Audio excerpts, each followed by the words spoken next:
Bismillah, perkenalkan nama saya Oki Mikael Christian Ginting dengan NIM 210306175. Nah, baiklah, di sini saya akan menjelaskan anatomi ovarium dan oviduct atau saluran reproduksi unggas betina, terdiri atas ovarium dan juga saluran oviduct. Saluran oviduct ini tersusun atas infundibulum, magnum, isthmus, uterus, vagina, dan kloaka. Nah, yang pertama ada ovarium. Ovarium ini merupakan tempat sintesis hormon steroid seksual, gametogenesis, dan perkembangan serta pemasakan kuning telur atau folikel. Selanjutnya ada infundibulum. Nah, infundibulum ini memiliki panjang sekitaran 9 cm.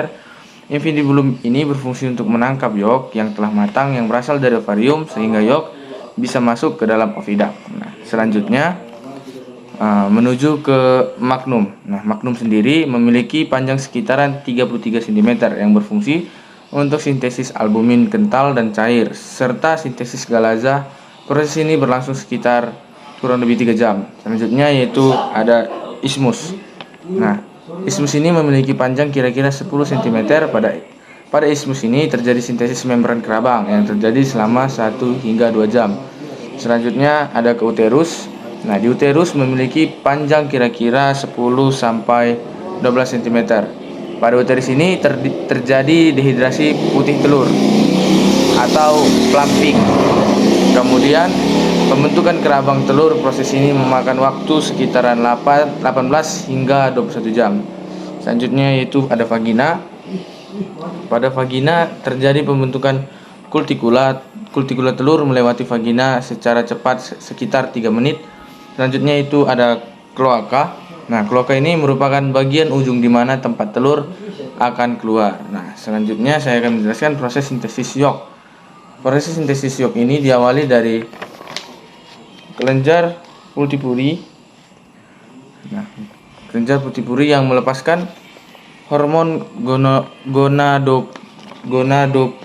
gonadotropin yang menembus ke TK layer, kemudian akan menghasilkan hormon estrogen.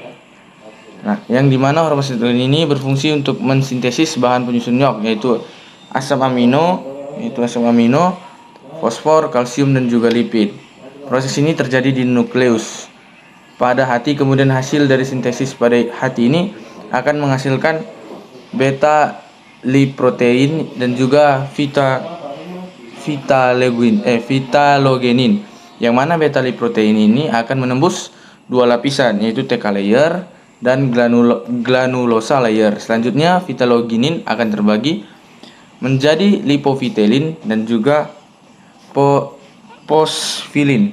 Nah, yang mana akan menembus dua lapisan juga, yaitu TK layer dan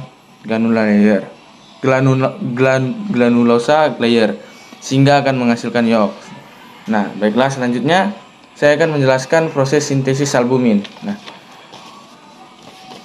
pada proses sintesis albumin terdiri atas ovalbumin 54%, konalbumin 13%, ovomucin 11%, ovoglobulin 8%, lisosime 3,5%, alfa dan beta ovomucin 1,5 sampai 3%, dan terdapat juga protein yang levelnya sangat kecil, yaitu avidin 0,5%, flavoprotein 0,8%, ovomakroglobin 0,5%, ovoinhibitor 0,1 sampai 1,5%, ovoglycoprotein 0,5 sampai 1%, dan papain inhibitor 0,1%. Sintesis albumin terjadi pada magnum. Albumin akan disekresi dan dikontrol oleh hormon estrogen yang larut dalam lemak. Yang larut dalam lemak, molekul estrogen ini akan melewati membran sel dan diikat oleh reseptor estrogen. Kompleks estrogen dan reseptornya tidak akan aktif sehingga menjadi 5S. Kemudian masuk ke nukleus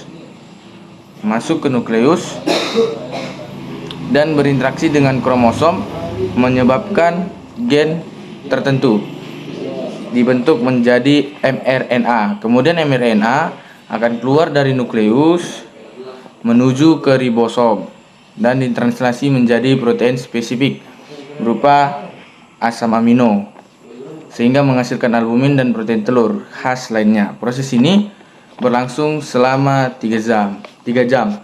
Selanjutnya yaitu proses sintesis kerabang. Nah, sintesis kerabang ini terjadi di dalam uterus selama kurang lebih 18 hingga 21 jam. Sintesis cabang terjadi dikarenakan adanya ion kalsium dan karbonat yang berada di dalam plasma darah.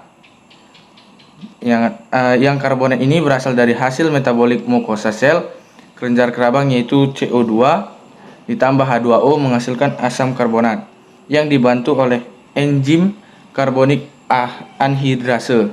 Kemudian asam karbonat ini akan dipecah menjadi HCO3 ditambah H positif.